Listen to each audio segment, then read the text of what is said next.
Il est 14h15 précisément, on est à l'heure. Nous qui sommes plutôt habitués dans le sud au quart d'heure marseillais, là, ce n'est pas le cas. Alors, nous avons maintenant le plaisir d'accueillir Benoît Michaud.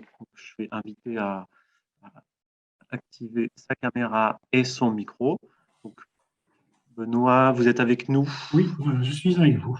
Oui, bienvenue. Merci. Donc, Benoît Michaud, vous êtes responsable de la division matériaux, toiture et performance environnementale du Centre scientifique et technique de la construction, le CSTC, donc en Belgique, qui est l'équivalent de notre CSTB français. Et donc, vous allez nous parler de manière un petit peu plus large donc du marché des éco-matériaux, de l'éco-construction en rénovation. Donc, vous avez 20 minutes. Est-ce que vous avez une présentation à partager? Voilà, oui, tout à fait. Donc, en fait, je vais démarrer de la notion de rénovation pour atteindre la notion de matériaux biosourcés et géosourcés et de pouvoir envisager comment cette rénovation va contribuer au développement durable et comment on peut la réaliser, mais d'un côté technique et peut-être moins d'un côté marché au sens propre. J'arriverai sur l'évolution des produits qui arrivent sur le marché et je terminerai sur ce point-là, sur ce qui va arriver dans les 5 ou les 10 prochaines années sur le marché et la pertinence finalement de ces matériaux biosourcés, géosourcés dans le secteur. Et donc oui, je travaille au CSTC, donc Centre scientifique et technique de la construction, qui, qui est un centre collectif, c'est-à-dire que les 95 000, voire 95 000 entrepreneurs de Belgique cotisent de façon obligatoire. Et donc, nous, on a vraiment un service à leur rendre, un service pour s'assurer des bonnes pratiques dans la construction et de pouvoir répondre à leurs questions. Et une de leurs questions, c'est comment ces matériaux biosourcés, géosourcés vont-ils contribuer de manière qualitative à la rénovation dans la construction. Et donc, on pourrait déjà estimer que ce marché de la construction est un marché extrêmement important. 3/4 des bâtiments, en tout cas en Belgique, datent d'avant les années 80. C'est-à-dire que ce sont des bâtiments qui ont une très faible isolation, mais par contre une masse thermique assez importante. 60% des entrepreneurs en Belgique ont leur chiffre d'affaires qui dépend principalement de la rénovation. C'est-à-dire qu'ils ont plus de chantiers de rénovation, plus d'actions au niveau de la rénovation que des nouvelles constructions. Donc c'est un marché qui est parfois aussi délaissé au niveau de l'information technique qui est donnée dans le secteur. Et donc l'idée est aussi de les aider et de répondre à leurs questions dans ce secteur. Et on peut aussi envisager cette notion de rénovation sur un autre aspect. C'est-à-dire que on sait que pour atteindre l'optimum énergétique, eh bien, une nouvelle construction sera beaucoup plus pertinente. Mais cet optimum énergétique ne coïncide pas du tout avec l'optimum économique et ni avec l'optimum environnemental. Et ça, c'est un point important, c'est on va devoir répondre pour ces 80% des constructions, pas par une démolition et une reconstruction, mais surtout par une rénovation du bâti pour pouvoir répondre aux objectifs environnementaux fixés au niveau européen. Et donc, de toute façon, répondre à ce nombre de remplacements de construction est tout à fait utopique pour y arriver dans des perspectives de 2050. Donc, on doit pouvoir aller vers la rénovation et cibler des performances qui soient adéquates pour le bâti de rénovation. On va aller un petit peu plus en détail par rapport à qu'est-ce que c'est une rénovation et comment doit-on l'approcher, cette rénovation. Un des points importants, c'est que on choisit de rénover pour pouvoir améliorer le bien-être de la construction, pas uniquement pour pouvoir améliorer l'aspect énergétique, mais aussi pour pouvoir améliorer la façon dont on y vit, la façon dont on profite du bien immobilier que l'on a, Et on doit pouvoir se dire, on va analyser la situation telle qu'elle arrive dès le départ, et pouvoir d'une part faire une analyse énergétique existante de la construction. Toutes les actions de rénovation ne veulent pas dire qu'on repart du mur porteur pour pouvoir refaire une rénovation énergétique. On a une façon structurée de pouvoir y arriver. Et donc, on va pouvoir faire une première analyse. Quelle est la situation énergétique de la construction? On doit avoir aussi une analyse de la construction propre. Quelles sont les pathologies qui sont présentes dans la construction? Quels sont les détails constructifs qui ont été mis en œuvre lors de la construction de cet habitat ou lors des transformations de cet habitat? Cette analyse est extrêmement importante. Cette analyse des pathologies est extrêmement importante parce qu'on ne va pas pouvoir rénover si on n'a pas résolu toute une série de problèmes. Je reviendrai sur ce point par la suite. On a aussi toute une série de conditions limites, qui sont des conditions imposées soit par l'urbanisme, soit par des contraintes territoriales ou des contraintes communales, comme on peut les avoir aussi en Belgique, ou parfois par des contraintes esthétiques du bâti. Et puis, on a également une analyse par rapport à la circularité. C'est quelque chose qui n'est pas encore réellement mis en place en Belgique, et je ne pense pas non plus au niveau européen. Mais cette analyse du bâti existant, quelle va être la conséquence au niveau de la production des déchets? Est-ce que ces productions de déchets dans l'habitat peuvent être source de matières premières pour d'autres systèmes constructifs, ou est-ce que cela va être une source de recyclage ou de transformation de l'élément? Et donc, cette partie de l'analyse et du diagnostic est importante, et l'évolution du coût que l'on a sur ces contraintes complémentaires, notamment la production de déchets, mais aussi sur les détails constructifs, est importante pour pouvoir décider si on va rénover ou démolir.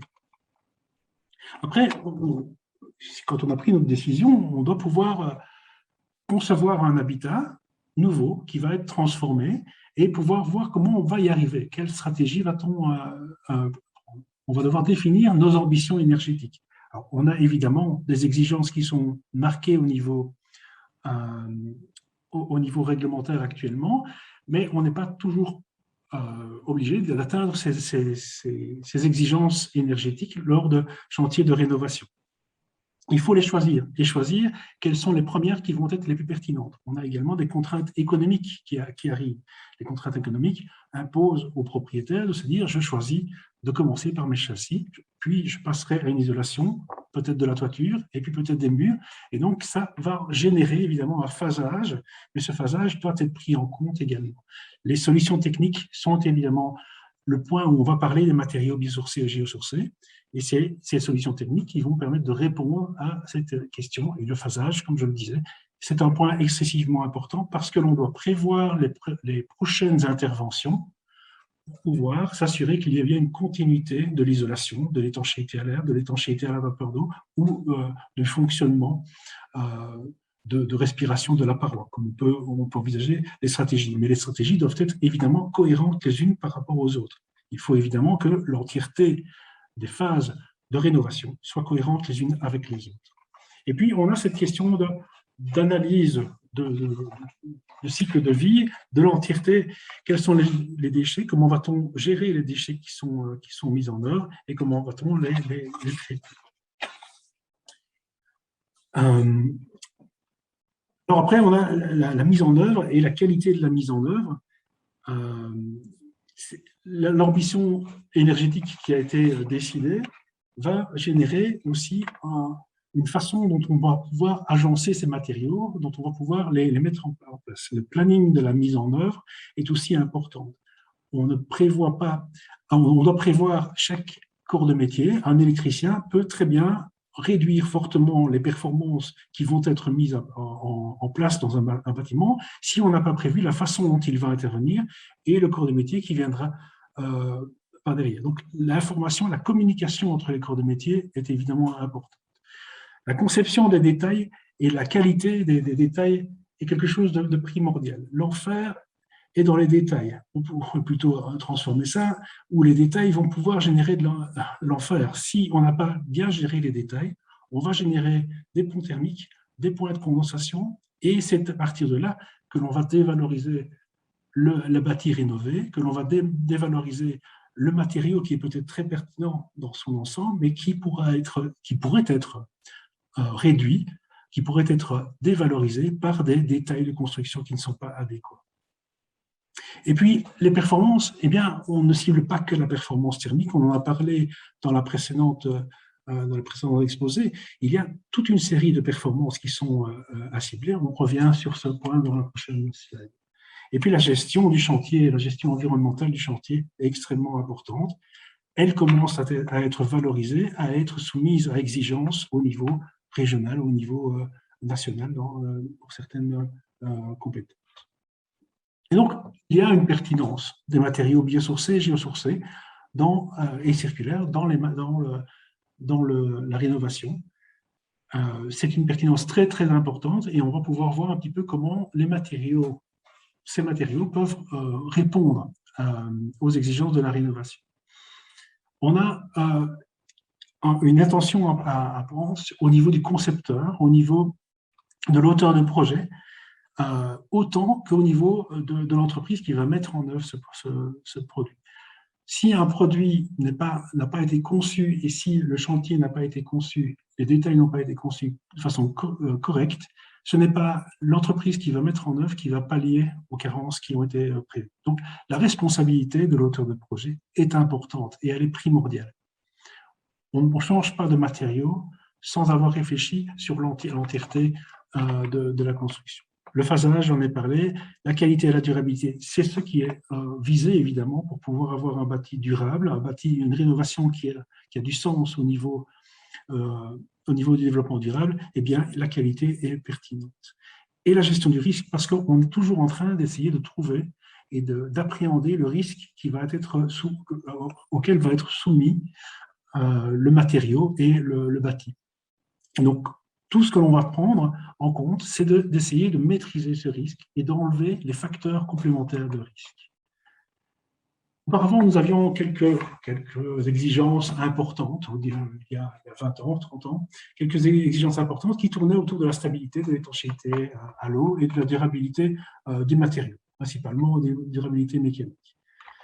Puis, au fur et à mesure, eh bien, on a aujourd'hui une grande quantité de performances complémentaires au niveau de la ventilation, du confort thermique, de l'étanchéité à l'air, à la vapeur d'eau, de l'étanchéité à l'eau, qui reste quand même primordiale, de l'hygiène lors des phases de chantier, mais aussi de l'hygiène de vie et de la santé de l'habitat en lui-même, du confort acoustique. Toutes ces performances complémentaires qui sont présentes dans le bâti constructif, eh bien, les matériaux vont y participer.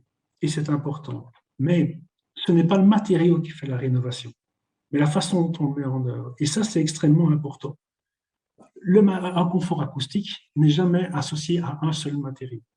Il est associé à une combinaison de matériaux, à la mise en œuvre du matériau proprement dit. Oui, des matériaux vont pouvoir contribuer à ce confort acoustique de façon plus importante. Mais si on ponte même ponctuellement la barrière acoustique qui va être produite par des matériaux, eh bien, on va enlever toute la performance générique de la paroi proprement dit. Et donc, c'est vraiment le matériau qui fait... c'est la mise en œuvre du matériau qui est importante dans les chantiers de rénovation. Et on a, pour tous les matériaux isolants, une grande quantité de possibilités de les mettre en œuvre, mais tous les matériaux ne s'appliquent pas de la même façon et pour les mêmes utilisations. Le super isolant qui a toutes les performances, il n'existe pas. Peut-être dans le monde de Marvel, mais ici dans la construction, c'est différent. On doit pouvoir s'adapter, on doit pouvoir appréhender le risque et pouvoir l'analyser comme il est. Un matériau a ses forces, un matériau a ses faiblesses. Comment va-t-on pallier aux forces? Et on doit pouvoir se dire clairement, ma paroi, elle est plus pertinente à ce point de vue-là.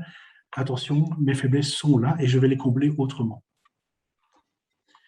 Quand on veut rénover, eh bien, on a évidemment une grande quantité d'éléments à rénover dans une construction. Les toitures, les planchers, les planchers sur les dalles de sol, les toitures plates. On va se focaliser dans notre cas d'analyse ici, principalement sur l'isolation des parois. Et même si on a trois possibilités d'isoler une paroi, par l'extérieur, par le remplissage des murs crus. Alors, ce n'est pas une technique qui est utilisée en France, c'est plutôt une technique qui est utilisée en Belgique et plus précisément du côté néerlandophone du pays, mais c'est une technique qui est présente. Et l'isolation par l'intérieur. Dans la plupart des chantiers, dans la plupart des cas de rénovation, on se retrouve devant une impossibilité d'utiliser soit l'isolation des murs creux, soit l'isolation par l'extérieur. Comme je le disais, il y a des exigences au niveau urbanistique, des alignements de maisons, ce genre de détails qui parfois sont difficiles à vivre, mais ça correspond à notre habitat et nos règles de vie urbanistique. Et donc l'isolation par l'intérieur est quelque chose d'important qui était fortement sous-estimé dans le cadre des recherches sur les produits, de recherches sur les techniques. Et donc le CSTC s'est penché fortement sur ces problématiques avec toute une série de recherches qui ont permis d'alimenter et de pouvoir trouver des solutions. Juste un tout petit point de timing, il nous reste un petit peu moins de 10 minutes. C'est bien, c'est très bien. Alors, sur une paroi, il y a cette humidité qu'il va falloir gérer. Si on n'a pas géré l'humidité extérieure, l'humidité qui provient des écoulements supérieurs, l'humidité ascensionnelle, nous n'arriverons pas à rénover par l'intérieur. Il faut bien se dire ça clairement. La première phase à aborder par une maison, c'est de résoudre les risques, de limiter ces risques le plus possible. Donc l'injection des murs, la protection contre les écoulements extérieurs est excessivement importante. On va, pendant ces phases de rénovation et durant la prochaine vie de l'habitat, changer les règles. On va changer le fonctionnement de cette paroi et cela peut influencer fortement. Donc, on doit pouvoir résoudre ces problématiques et ces problématiques de fragilité des murs, fragilité d'étanchéité. Donc, on commence d'abord par ça. On résout le problème d'étanchéité, on résout le problème de risque dû à l'humidité ascensionnelle extérieure et superficielle. Un des autres points, c'est qu'en mettant cette isolation, on va changer l'environnement dans lequel ce mur va se retrouver. Le mur va devenir plus froid, d'une manière générale. Et lors des hivers, alors on parle évidemment plutôt de la Belgique, l'Allemagne, plutôt que le sud de la France, mais lors des hivers, on risque d'avoir des problématiques qui vont naître alors qu'elles n'étaient pas présentes auparavant. Il faut s'assurer que le matériau de la maçonnerie existante puisse répondre à l'avenir de la construction. Si la brique est gélive, alors qu'elle ne le montrait pas auparavant, eh bien, nous pouvons avoir un risque assez important. Et donc, il faut s'assurer que le taux d'humidité de la brique soit limité parce qu'on risque d'avoir une température qui soit si faible que la maçonnerie va avoir un séchage beaucoup plus lent, elle va rester plus humide et lors des gels, on va avoir un dégât dû à l'éclatement des maçonneries. On peut avoir des développements des champignons dans les solives, on peut avoir des plans de condensation qui vont apparaître alors qu'ils n'étaient pas présents auparavant dans la construction. Donc, cette étude initiale est indispensable. Au niveau de l'humidité intérieure, eh bien, elle va pouvoir passer dans la paroi par convection, c'est-à-dire par fuite d'air, ou soit par diffusion au travers des matériaux proprement dits. Donc, il faut qu'on fasse attention au climat intérieur. Il est clair qu'un climat intérieur qui va générer de l'humidité va accentuer ce risque dans la paroi, va peut-être risquer de générer de la dégradation au niveau de l'interface entre la maçonnerie et l'isolant et provoquer un problème. Donc on peut gérer évidemment cette humidité parce qu'elle n'est pas si importante lorsque la production n'est pas trop importante dans la construction. Et on va la gérer soit en disant on stoppe, on la stoppe suffisamment, on la freine suffisamment pour que ceux qui rentrent sortent plus vite que ceux qui n'est rentrés. Ça, c'est une des solutions. L'autre solution, c'est d'utiliser les systèmes capillaires actifs, c'est-à-dire avec des matériaux qui vont avoir une tendance à capter l'humidité, à la rediffuser dans ces matériaux, à ne pas la concentrer à certains endroits et à pouvoir la réémettre dans la construction lorsque l'on a des phases et des modifications d'humidité dans la construction. Mais évidemment, ces deux systèmes-là, les deux ne fonctionnent, et toute isolation par l'intérieur ne fonctionne que si on a enlevé l'humidité liquide qui arrive par l'extérieur de la construction. C'est toujours important. Alors, quels sont les matériaux qui peuvent être utilisés? Eh bien, en fait, on les trouve toutes sortes différentes. Les matériaux en bleu ont des capacités capillaires actives, les autres n'en ont pas. Et donc, il va falloir les mettre en œuvre et concevoir sa paroi pour pouvoir y arriver. Donc, on peut les avoir sous forme de panneaux ou de matelas, en vrac, ou des panneaux semi-rigides ou rigides, qui induit évidemment une mise en œuvre un peu différente. Sur les panneaux, les isolants en vrac, les copeaux de bois, la chènevoie, la cellulose ont des propriétés capillaires actives, mais ça nécessite évidemment des caissons complémentaires de la mise en œuvre. Donc, la mise en œuvre doit être par projection de la chaux champ. On a des mousses synthétiques biosourcées qui existent aussi sur le marché, en tout cas partiellement biosourcées. Par insufflation, par bloc. On en a parlé dans le précédent exposé. Et donc, quand on regarde la mise en œuvre par panneau, eh bien, elle peut répondre à l'exigence et elle peut avoir cette fonction capillaire active en fonction du matériau qu'on. Mais évidemment, comme je le disais, l'enfer se situe au niveau des détails et on va devoir gérer ces petits détails, notamment les retours de murs, les jonctions avec les menuiseries extérieures, qui doivent être correctement gérées pour éviter que dans ces détails constructifs, on ne retrouve des températures plus basses, de la condensation et de la dégradation potentielle des isolants. Si on a de la dégradation potentielle, non seulement on va dévaloriser l'habitat, mais on va dévaloriser toutes ces notions de rénovation et toute cette utilisation des matériaux biosourcés. Donc, on doit s'assurer que la mise en œuvre soit très bien faite et soit de qualité. Donc, ces retours d'embrasure, ces retours d'isolant doivent être prévus. Ça veut dire que quand on a un phasage de construction, on doit prévoir que le châssis est mis en œuvre pour pouvoir recevoir un retour d'isolant de la paroi. Et ça, c'est important. On voit trop souvent le châssis qui est mis en œuvre, puis la phase d'isolation par l'intérieur, et la jonction n'est quasiment pas possible. Il faut redémolir une partie de mur, mais ce n'est pas possible parce qu'on a un linteau, et donc on se retrouve devant une problématique ingérable. Et donc, le corps de métier ne place pas ses retours corrects d'isolant, et on a un problème important de condensation. Donc, les isolants en vrac ou insufflés, eh bien, eux, ils ont besoin d'une ossature secondaire qui va reprendre ce caisson d'insufflation. Il faut évidemment faire attention que tous les éléments en vrac et les éléments insufflés aient une bonne résistance au tassement, parce que cet élément peut être soumis à des variations d'humidité plus ou moins importantes, et donc la résistance au tassement doit être assurée. La façon dont on met en place ces caissons, les matériaux qui la composent sont importants. Il faut évidemment que les caissons soient suffisamment rigides et durables pour pouvoir recevoir cette insufflation.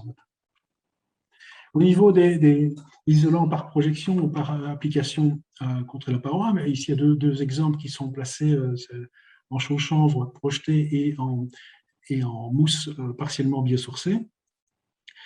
Comme je disais, les matériaux d'isolation, il n'y en a pas d'exceptionnel qui va répondre à tout. Et donc, chacun aura ses avantages et ses inconvénients. On sait que pour une épaisseur équivalente, eh bien, on va avoir une meilleure isolation par des mousses que par du chaux chanvre. Par contre, du côté biosourcé, eh bien, on a une meilleure performance, en tout cas une meilleure concentration de matériaux biosourcés pour le chaux chanvre ou géosourcé pour une partie du mélange. Point de vue de l'impact environnemental, on voit que le matériau il est placé sans ossature complémentaire et donc il peut recevoir, c'est toute la mise en œuvre qui doit être évaluée au niveau de ses performances environnementales, et le matériau chaux chanvre a évidemment moins de problématiques à ce niveau-là. Au niveau capillaire actif, eh bien, on choisit des solutions un peu différentes l'une que l'autre pour pouvoir répondre à une solution. Ce qui est évidemment important. Il nous reste quelques minutes pour conclure. Je vais conclure très rapidement. Donc, tous les autres systèmes constructifs, les autres parois, peuvent être envisagés de la même façon. Réfléchissons à ce que l'on va faire. On doit aussi réfléchir à cette notion d'humidité. on n'applique pas un matériau dans un pays comme dans un autre pays. Ici, des comparaisons entre les courbes de pression de vapeur d'eau au cours de l'année, on voit que la Belgique est dans une situation où, évidemment, la pression de vapeur d'eau, elle est plus faible, mais en hiver, elle est plus importante. Et c'est cette performance qui gère l'échange que l'on a avec les matériaux biosourcés, l'échange d'humidité. Et si on ne gère pas correctement ce point-là, et l'évolution climatique peut être défavorable dans cette situation, eh bien, il faut s'assurer que les risques ailleurs, les protections soient suffisantes pour éviter que l'échange ne soit trop important. On pourrait revenir sur ce point avant de questions. Alors, il y a plein de possibilités, mais quelles sont les évolutions? Au niveau de la diversification des matériaux, eh bien, on voit que des matériaux qui sont produits par des champignons ou par des bois de récupération ou de recyclage apparaissent sur le marché. Des systèmes qui étaient déjà apparus il y a quelques années reviennent, notamment Miscanthus et d'autres plantations, d'autres dérivés de plantations commencent à être réutilisés soit en vrac, soit en panneaux, soit en bloc. Au niveau du développement des biopolymères, il y a une nette amélioration qui commence à être envisagée. On a une augmentation du pourcentage de biosourcés dans les polymères qui commence à se marquer dans les éléments. On a un problème actuel au niveau de l'impact environnemental qui est que la plupart des biopolymères proviennent de la culture du maïs. Mais actuellement, bon nombre de producteurs commencent à produire les biopolymères à partir d'autres sources et qui permettent d'avoir moins d'impact environnemental sur la production des matériaux. Donc ceci, c'est une évolution assez importante dans le marché. Et on voit évidemment apparaître dans ces matériaux biosourcés au niveau des coatings, au niveau des peintures, au niveau ou des peintures à base géosourcées aussi, au niveau des panneaux de finition. Et les cols biosourcés sont encore à un développement, à un degré de maturité très faible au niveau de leur développement, mais on voit qu'il y a une tendance dans les centres de recherche et dans les entreprises à développer ce type de solutions pour pouvoir avoir un impact environnemental plus faible sur le bâti et sur la construction de façon générale. Je vous remercie, c'était un peu court, mais c'était dense. Merci beaucoup Benoît Michaud et désolé de vous avoir un petit peu pressé sur la fin. En tout cas, c'est vraiment un éclairage intéressant que vous nous avez apporté en rappelant qu'on ne peut pas simplement réfléchir à tel ou tel matériau, mais qu'il faut bien resituer son usage dans le cadre d'une approche avec une stratégie en utilisant vraiment une méthode de réflexion globale, et puis en ayant une vigilance particulière sur certains points, que sont notamment la gestion de l'humidité. Alors, c'est pas un petit peu de temps à la fin. Pour le moment, il n'y a pas de questions dans le chat, donc n'hésitez pas, hein, je rappelle, à poser vos questions dans le fil de discussion. Et puis peut-être qu'on pourra revenir sur les perspectives que vous évoquez en termes de développement qui sont extrêmement riches. Merci beaucoup, Benoît Michaud. Vous restez avec nous pour un petit temps de questions à la fin. Il est 15h43, donc j'invite cette fois Nicolas Rabuel à nous rejoindre. Nicolas Rabuel, vous êtes directeur général de l'ELO, donc je vous laisserai peut-être expliquer Yellow, pardon, excusez-moi. Voilà à quoi correspond votre structure. Et puis, donc, vous avez 15 minutes pour pouvoir nous présenter votre projet. Très bien. Eh bien, bonjour à toutes et à tous. Est-ce que tout le monde voit bien mon écran? Alors, j'espère que ça va passer en plein écran. Voilà. C'est parfait. Super. Bon, très rapidement, pour me présenter, parce que le temps est court, donc Nicolas Rabuel, directeur général de Yellow, qui est une société coopérative d'intérêt collectif, une SIC, comme on dit, qui a vocation à incarner un modèle de filière qu'on revendique entre guillemets 2.0, c'est-à-dire on prend le meilleur de l'associatif et du monde de l'entreprise pour associer un modèle économique à une filière de production d'isolation biosourcée. La première vocation de Yellow, c'est de valoriser des ressources agricoles pour ramener de l'économie sur les territoires ruraux. Et son deuxième axe de développement, c'est de produire des isolations écologiques et massifiables. Voilà. Donc aujourd'hui, c'est pas trop pour vous parler de cette filière que je suis là, mais surtout d'un exemple d'utilisation de cette paille hachée qui va arriver prochainement sur le marché. Donc, elle est en phase de développement, elle sera disponible à partir de 2023. Et donc, je vais vous présenter un projet expérimental où nous avons valorisé les capacités. Donc, j'ai bien noté, j'ai pris des notes pendant la super présentation de M. Michaud juste avant, les fonctions capillaires actives de la paille hachée associée au géosourcé comme la terre, pour faire du presque passif avec du très ancien. Donc, on avait un cahier des charges sur cette présentation, sur cette construction, donc qui n'est pas précisé ici, mais donc c'est une colocation de 150 mètres carrés habitables où on vise moins de 60 € de charge de chauffage, chauffage ECS, VMC et entretien des communs par mois pour 150 mètres carrés. Donc, c'est à Limoges. C'est pas Marseille, c'est pas Lille, c'est entre les deux en termes climatiques. Une température de consigne qui ne sont pas les 19 degrés réglementaires, mais bien les 21 degrés de moyenne de confort revendiqués aujourd'hui par tout bon Européen qui souhaite vivre dignement. L'objectif de rénover avec des matériaux locaux, de faire travailler des entreprises locales, d'utiliser des techniques efficaces, durables et reproductibles, d'entrer dans un modèle économique qui soit rentable en une quinzaine d'années pour les bailleurs. Je précise, c'est un modèle de rénovation pour du locatif, donc c'est montrer aux bailleurs qu'on peut rénover de manière qualitative, une qualité de l'air à plus, une charte de fonctionnement et un suivi des usages, c'est-à-dire de l'instrumentation. Voilà. Donc, ce projet expérimental est porté par une SCI d'innovation qui s'appelle Gandhi Design, parce que Gandhi disait tout simplement l'exemple, c'est pas le meilleur moyen de convaincre, c'est le seul. Donc, c'est un peu l'objectif de cette SCI, c'est de faire des exemples de façon à être copiés et inspirer d'autres bailleurs par la suite. Donc, les problématiques de ce bâti, donc en réalité, il y a deux constructions. Celle que vous voyez ici à gauche, donc il y a une maison du 15e dans un quartier historique qui est configuré comme une maison, donc avec 4 niveaux, un rez-de-chaussée non chauffé, 3 niveaux chauffés, une colocation de 4 chambres, une cuisine commune, salon, séjour, salle de ciné commune. Et de l'autre côté, on a un bâti un peu plus récent qui est du XVIIe siècle, divisé en 3 appartements. Mais donc, comme on peut le voir accolé, donc, ces 2 bâtiments sont instrumentés pour des usages différents, mais une rénovation similaire pour comparer différentes choses, ce que je n'aurai malheureusement pas le temps de vous détailler ici. Donc, on avait un état du bâti qui était très délabré. Justement, malheureusement, les personnes qui ont effectué des interventions de rénovation dans les 40 années précédentes, l'année d'acquisition de ce bien, n'ont pas eu la chance de suivre la présentation de M. Michaud et donc ont accolé tout un tas de produits et de couches qui ont contribué à dégrader fortement le bâti, avec des taux d'humidité au niveau des combles dans les plâtres qui atteignaient des quantités qui le rendaient poreux et mou. Voilà, un bâti très dégradé, des solivages mangés par les remontées capillaires et les fuites.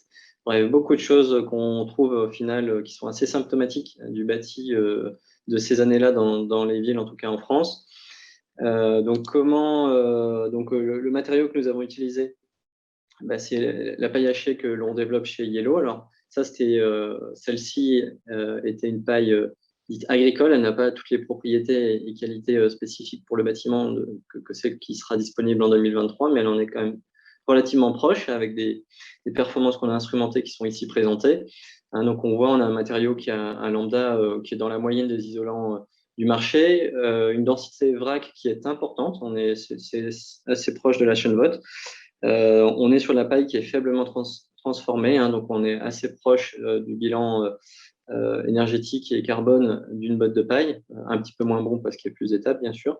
Et puis, la ressource est aussi abondante en termes de gisement que la botte de paille, où en France, on en a assez de déjà disponibles et non valorisés en France pour faire tous les projets neufs et tous les projets rénovation au niveau passif. Donc, la ressource est en gros illimitée, et bien sûr tous les ans.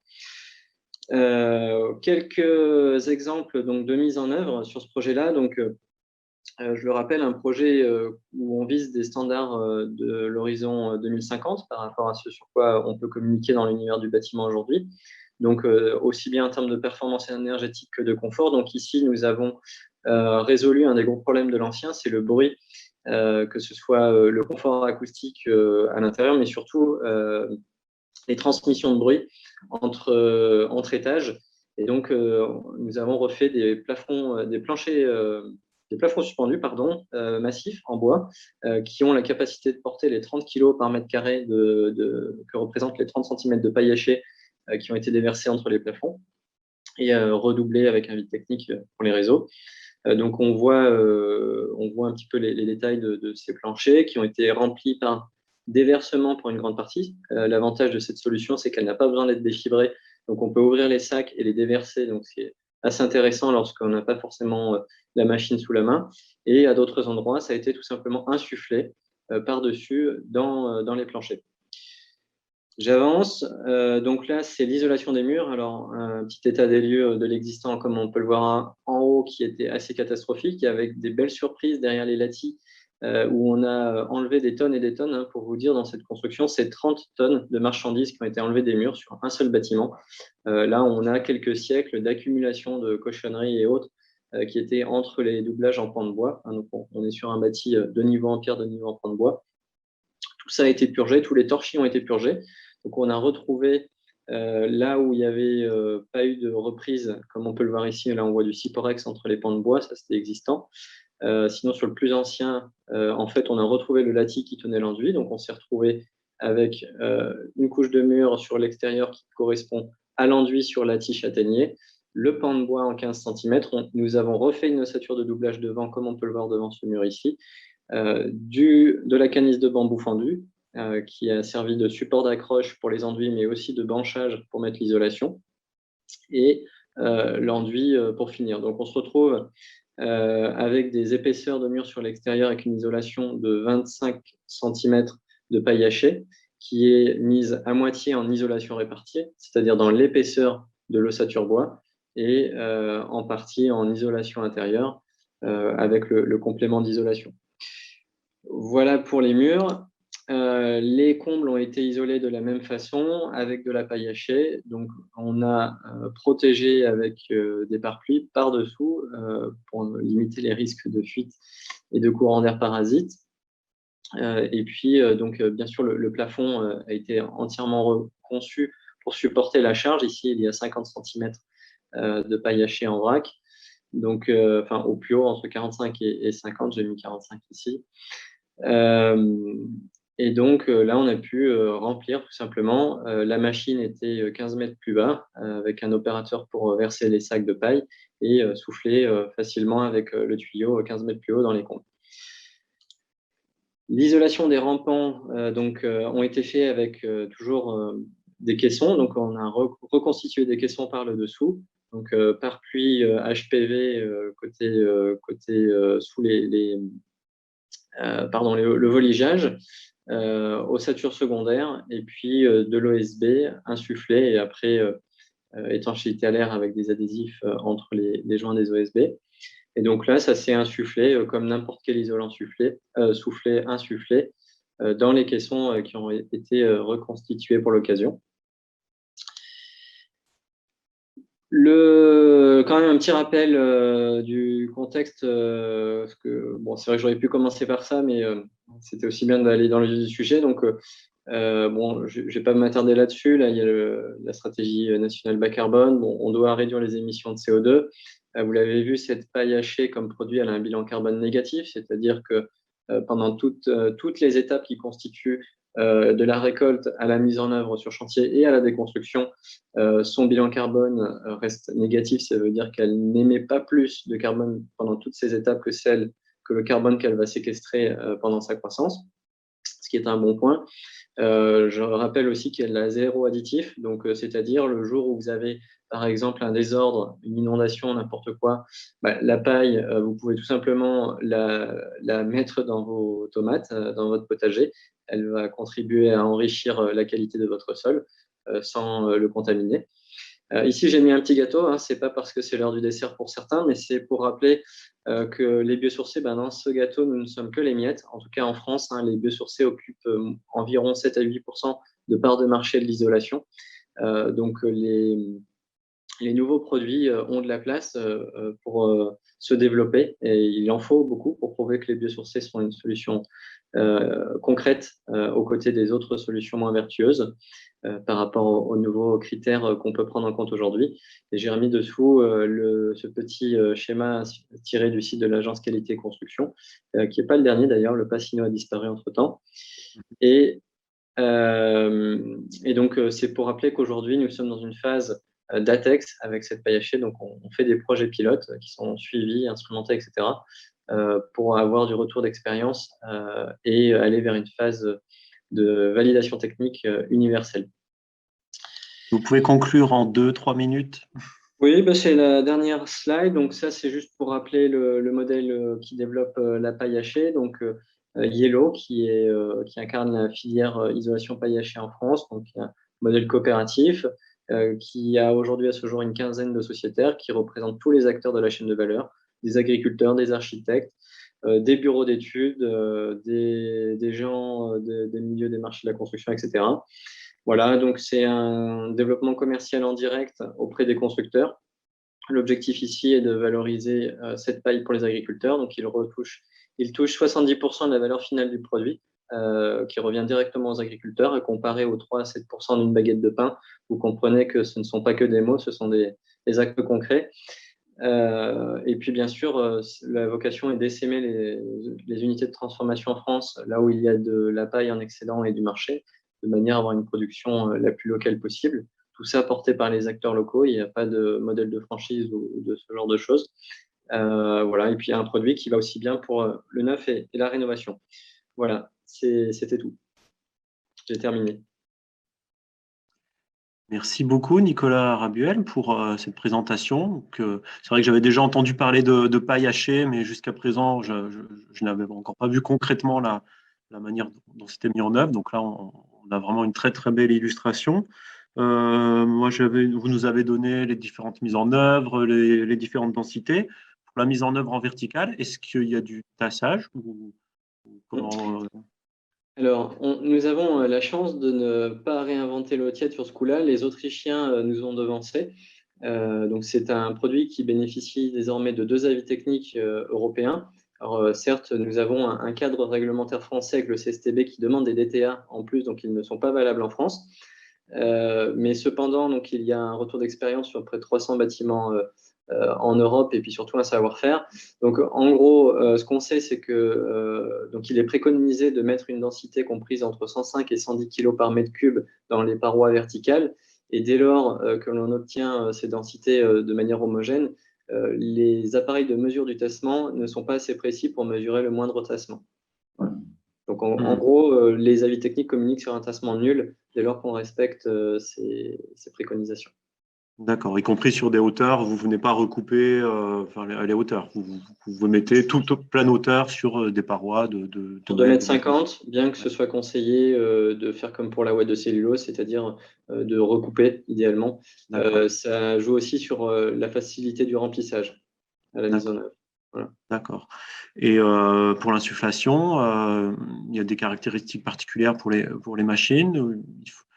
J'imagine que vous avez aussi un calibrage de la paille qui permet à tout type de machine pour pouvoir insuffler. Il y a un savoir-faire industriel de la part du fabricant de la chaîne qui transforme cette paille et qui permet à cette paille d'avoir des qualités physiques pour être homogène, enfin insufflée de manière fluide et homogène dans les caissons, ce qui n'est pas le cas des pailles hachées dites agricoles. Et donc, ça lui permet de passer dans toutes les machines du marché qui sont capables d'insuffler de la ouate de cellulose. Voilà, à ce stade, il n'y a pas de difficulté particulière. D'accord. Et donc là, vous travaillez uniquement sur une matière issue de la paille de blé. Est-ce que l'usage d'autres pailles de céréales serait envisageable? Alors, en tout cas, la prudence nous impose de ne pas trop nous avancer parce que ça reste du vivant. Donc, il faut prendre beaucoup de précautions avant d'avancer des certitudes. Donc, ça, nous n'en avons pas. Seuls les ignorants ont des certitudes, c'est bien connu. Mais par contre, effectivement, nous envisageons la possibilité d'utiliser d'autres pailles, notamment pour renforcer la résilience du modèle agricole face au changement climatique. Et donc, c'est prévu, et c'est les prétentions d'une filière comme Yellow, c'est de faire évoluer le monde du bâtiment et le monde de l'agriculture, donc de trouver des solutions pour les problématiques actuelles et futures. D'accord, merci. Et est-ce que vous avez pris contact avec Monsieur Michaud pour voir au niveau belge, pour se développer?